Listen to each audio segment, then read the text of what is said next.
Hello and welcome. हाल के दिनों में जो मेरठ में जो घटना हुई है, शायद आप उसके बारे में अवेयर होंगे, परिचित होंगे। और एक ऐसा इंसिडेंट है जिससे कई लोग मैरिज इंस्टीट्यूशंस पे सवाल उठा रहे हैं। क्या ये शादी विवाह जो हो रहा है, कितना बदलाव आ गया इसमें। एक लड़की जो इसकी शादी हो गई, हस्बैंड अलग शहर में रह रहा है काम के सिलसिले में, जब वो लौट के आया है तो उसका, आपने पढ़ा ही होगा इंसिडेंट। उस इंसिडेंट को नहीं दोहराते कि अपने बॉयफ्रेंड के साथ मिलकर उस हस्बैंड का पहले भी का ऐसा होता था, लेकिन जिस इंटेंसिटी में और जिस तरीके से हुआ है वो थोड़ा बहुत ही दर्दनाक है। तो इसके पीछे क्या कारण है, साइकोलॉजी इसके पीछे क्या हो सकती है? क्योंकि एक ऐसा इंसिडेंट है तो सभी की नज़र साइकोलॉजी पे जाती।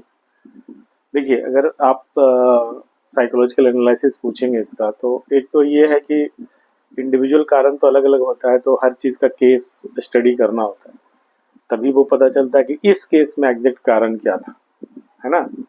तो वो तो आपको जब उसकी केस स्टडी होगी तब पता चलेगा। लेकिन एक जनरल कारण मैं बताता हूँ जो सामान्यतः ये हुआ है। अभी जो है वो सोशल चेंज यानी सामाजिक बदलाव बड़े तेजी से हुए हैं पिछले कुछ वर्षों में। अगर देखें तो जैसे जैसे टेक्नोलॉजी आया वो चीज़ें काफ़ी बदल गई हैं। सोशल मीडिया वगैरह का तो जानते ही है। तो नए रिलेशंस बन जाते हैं, ऑप्शंस ज़्यादा लोगों के पास आ गया।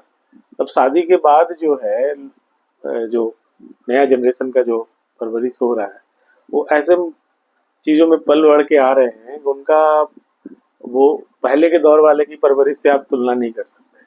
तो एक टेक्नोलॉजी के साथ जिए हैं, ऑप्शंस के साथ जिए हैं, और उनका अपना एक पीयर है और कंपैरिजन है। तो जब शादी हो जाती है तो उसके बाद भी इनका कंपैरिजन चलता रहता है ना। तो जब ऑप्शंस होते हैं ना आपके पास, तो आप उसको कंपेयर करते रहते हैं, और फिर उसमें जो है फिर पता चलता है कि क्या मुझे फायदा हुआ, क्या घटा हुआ।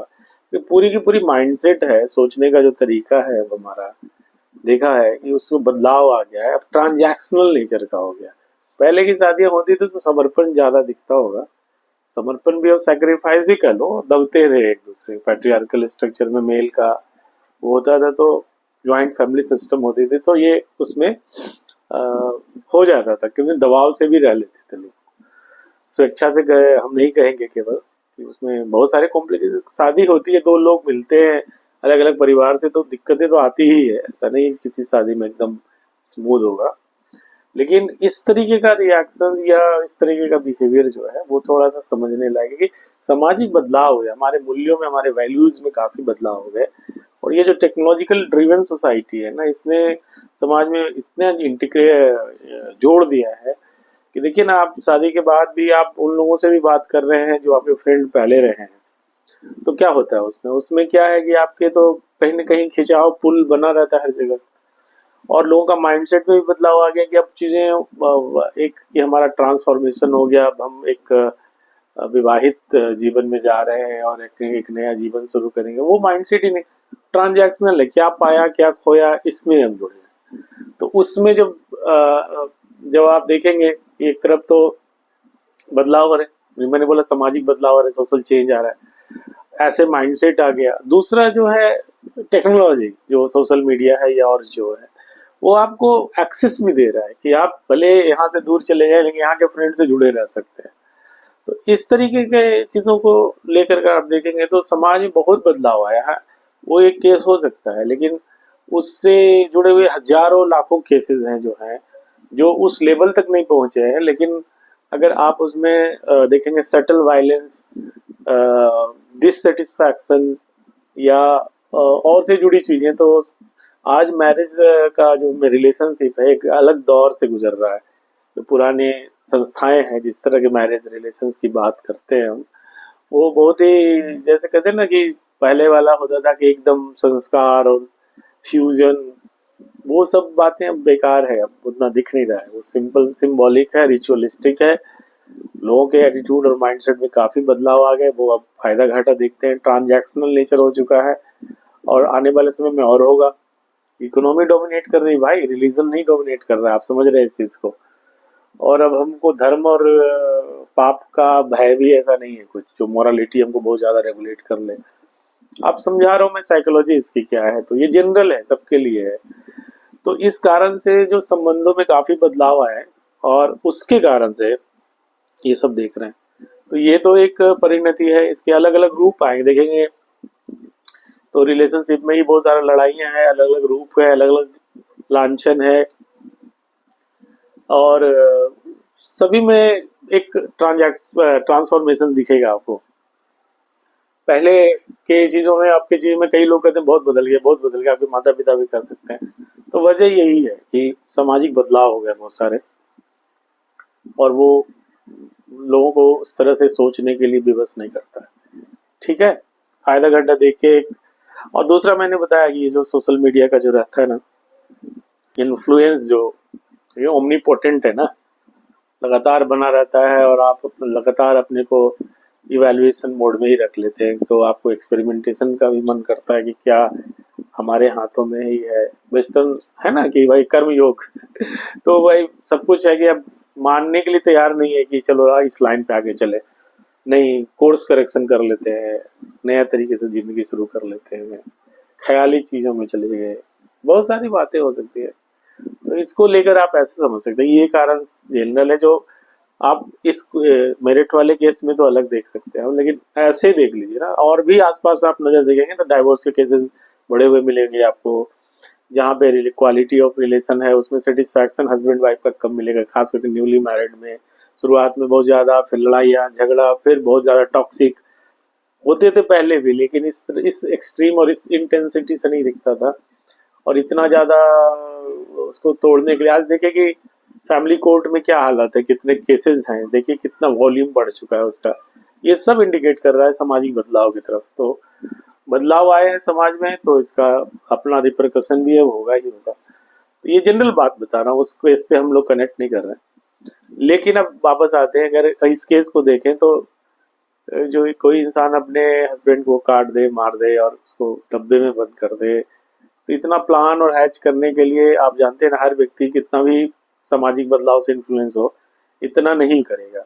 तो इसमें व्यक्ति तो अपना इंडिविजुअल पर्सनालिटी होती है ना इंसान की, वो हो गया कि कोई पैथोजेनिक है, कोई ज़्यादा टॉक्सिक है, तो उसका पर्सनालिटी ही वैसा है।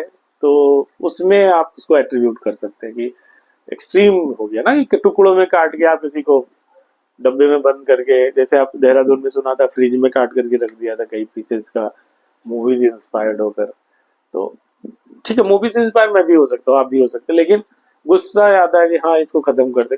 होता है, गुस्सा तो एक ऐसा चीज है, लेकिन एक्सट्रीम हॉस्टिलिटी है ना ये, तो एकदम कि किसी को खत्म ही कर दें एकदम, और प्लान भी करना, उसको एग्जीक्यूट भी करना उसको। तो ये बहुत बड़ा पर्सनालिटी का फैक्टर भी है, जो खास तरह के पर्सनालिटी प्रोननेस होती है ना, जैसे साइकोपैथिक टाइप है, तो उसके अंदर वैल्यूज तो ऐसे भी कम होते हैं और वो अपने पर्सनल बेनिफिट के लिए किसी हद तक जा सकते हैं।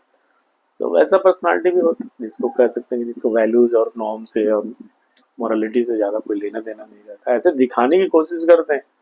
तो ये इंडिविजुअल एक्सप्लेनेशन हो सकता है, लेकिन अगर पहले वाला एक्सप्लेनेशन देखें तो वो एक कॉमन एक्सप्लेनेशन है जो आज के समय में अभी दिख रहा है। और आज क्या है, आज मेरिट है, कहीं कल कल कल और भी होगा। ये पुलिसिंग का, लॉ एंड ऑर्डर का थोड़ी प्रॉब्लम है ये, या ऐसा नहीं वो इंडिविजुअल केस है, आज के केसेस बढ़े हुए हैं। ये जो सामाजिक बदलाव हो रहा है ना, इसके कारण से इस तरह की चीजें अभी और देखने को मिलेंगी। इसका रूप अलग अलग होगा, अलग अलग फॉर्म में चीजें निकल आएंगी, लेकिन सोशल चेंज के कारण ये इस तरह का मानते हैं। और प्लस इंडिविजुअल कारण से जो एक्सट्रीमिटी देखते हैं ना, कि एक्सट्रीम की मर्डर करके इम्पैक्ट, वो अलग अलग हो सकता है। लेकिन रिश्तों में बदलाव, कड़वाहट, ट्रांजैक्शनलिज्म की, मतलब रिपीट नहीं करना चाहता हूँ कि फायदा घाटा में ही देखना, तो ऐसे संबंध कहाँ चलते। तो इसके लिए माइंडसेट यही है कि अगर आप रिस्पेक्ट नहीं करेंगे, एक दूसरे की वैल्यूज नहीं करेंगे, परफेक्शन तो किसी चीज में होता नहीं, तो रियलिस्टिक नहीं रहेंगे, ज्यादा कमियों के साथ थोड़ा सा एडजस्ट करना सीखते हैं, तो आप में भी कमी होगा तो अगले में भी कमी होगा, ये मान रियलाइजेशन जो है। और एक दूसरे के स्ट्रेंथ पे ज्यादा फोकस करना रेदर देन वीकनेस पे, ये कुछ सॉल्यूशन हो सकता है जिससे आप। और लॉन्ग डिस्टेंस रिलेशनशिप में कई लोग परेशान होते हैं कि भाई कंपेनियनशिप नीड पूरा नहीं हो रहा है, तो खैर फोन पे बात हो जाती है, वीडियो कॉल हो जाती है, टाइम टू टाइम मिल सकते हैं, आ जा सके, वो अलग चीज है।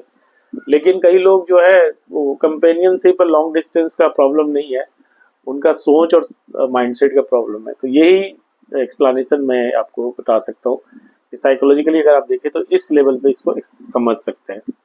बाकी आप अपने विजडम से भी चीज़ों को देख सकते हैं, लेकिन साइकोलॉजी का जो थ्योरी है, रिसर्च है, वो इसी दिशा में इंडिकेट कर सकता है। सोशल चेंज जो आ रहे हैं उसके कारण से भी बहुत हो रहा है और इंडिविजुअल कारण से भी हो रहा है। मिलेंगे अगले वीडियो में, बात करेंगे किसी और साइकोलॉजिकल इशू में। Thank you. मैं हूँ अरुण कुमार और ये हमारा ब्यूटीफुल माइंड इंस्टीट्यूट जो है आपको इस तरह की वीडियोस देता है जिसमें हम कॉमन साइकोलॉजिकल चीज़ों को एक्सप्लेन करते हैं। Thank you very much.